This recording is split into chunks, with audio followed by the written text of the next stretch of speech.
How are you? Yeah, and grab a mic. Brenda, you can grab one. So, Brenda, you got to watch the race up close. What stood out to you about Hannah's race? Her finish. Yeah? So if you guys don't know, she came from the 400. And Really? moved up. No way. So her first mile was Melrose. What? So that was her first experience with the mile, and then for her to pull off the win today was like, yeah. I wasn't even looking at the camera. Like, I was supposed to look at the cameras, and I was looking at her, and they're like, no, next time for the boys, like, make sure you're looking, at the camera. You just get too excited. That's amazing. Yeah. That was a big personal best, right? Yes, it was. Yeah, and it's such a great feeling to see that on the clock. Yeah. What have you made of the whole weekend experience? I guess you got a taste of somewhat of like an atmosphere like this at Milrose Games, but you're going up against the best high schoolers in the country. Yeah, I told myself, you can't have the same mindset as you do when you race at your home track and every dual meet. I knew I was going to be racing such a talented group of girls, and so I told myself I had to come in and stay focused and dialed in, and so yeah.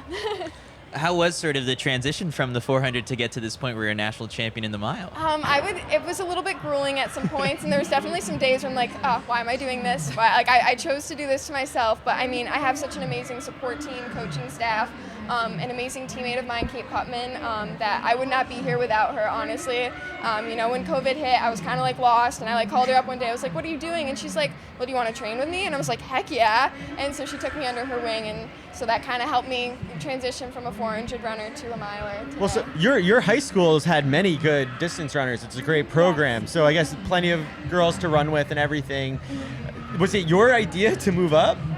That's how it happened? Normally it's the coach is like, hey, the 400, but we're seeing the mile in you. Yeah, so it was kind of just, my coaches were kind of like, and indoor, they were like, let's just put you in a 1500 and see what you can do. Try and run it. And, How'd that go? And it went really well. I can't remember exactly what I ran, but I far surpassed what they had hoped I would get.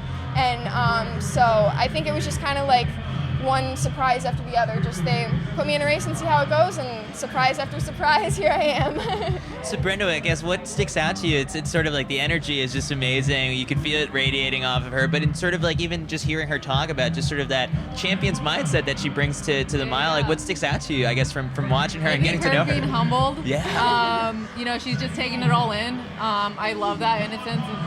I know she's going to get faster, but I love the approach she's taking. It's super much. A lot of these athletes are already mature, and they already know what they're going to say, and how they're going to, present themselves on the track. And she did that perfectly today. So Thank good job. you so much. We talked yesterday, Brenda, about your range on the track.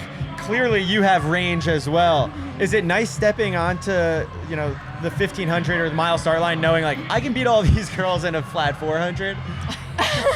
I mean, I would definitely say when I approach a race, I just have to tell myself, you have a kick, and at the end of the day, it just believe in your kick, and that's what I go with. Yeah. We saw some moves happening with 450 meters to go, and then you bided your time to really go. I guess when did you make that decision? That's like, all right, here's where I'm going to unleash that kick.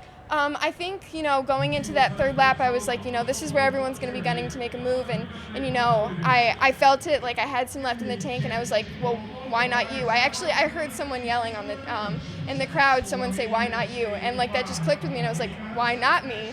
And so I was like, just take it. And so, yeah.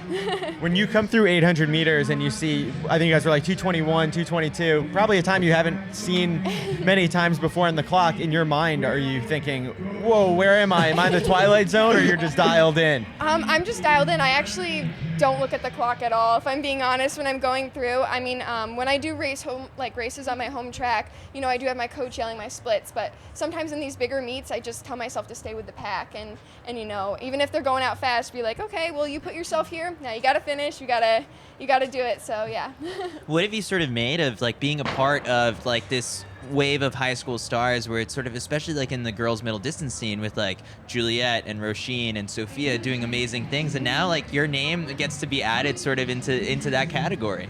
It feels really surreal, and I race pen relays with Julia Whitaker, and she's just amazing. Standing next to her, I was like, oh my gosh, I'm next to an idol right now. And so to even for my name to even be mentioned alongside some of those girls, it's surreal, and to know that that's where I am at this point in my life, it's crazy to me. So 442 today, but as you're saying, you're seeing how fast other girls can run.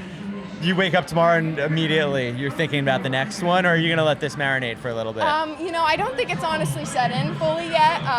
So I'll probably wake up tomorrow and still be like, did that just happen? Like pinching myself. But I certainly can't wait to build on it next year. I'll be excited. Was this your last race of the season, or you got anything else planned? This will be my last race of the season. I think it's time for me to take a break and then get ready with summer training. And you're a junior, correct? Yes, yeah. All right, so now we love hearing about the recruiting process and everything. There's so many coaches here. You just showed up on the biggest stage. Is that the summer plan as well? Go see some colleges? Yeah, that's definitely the summer plan, is to kind of narrow down my list and see what I want out of college and where I want to end up. You know, it's such a big decision, but at the end of the day, you know, all these coaches just want the best for you, and so does my family and all the people helping me out with this process. So that's what I plan to do this summer. Brenda, any advice as she goes into that process of college selection? I feel like she already has, like what she just said, like she has everyone in her corner, and you'll be happy with your decision, you know. So When you know, you know. When you step on, it right? sounds like she, you know. Yeah. So yeah, you're fine. Well, Hannah, we appreciate you taking the time for this. We'll let you go celebrate. What's the celebration plan while you're here?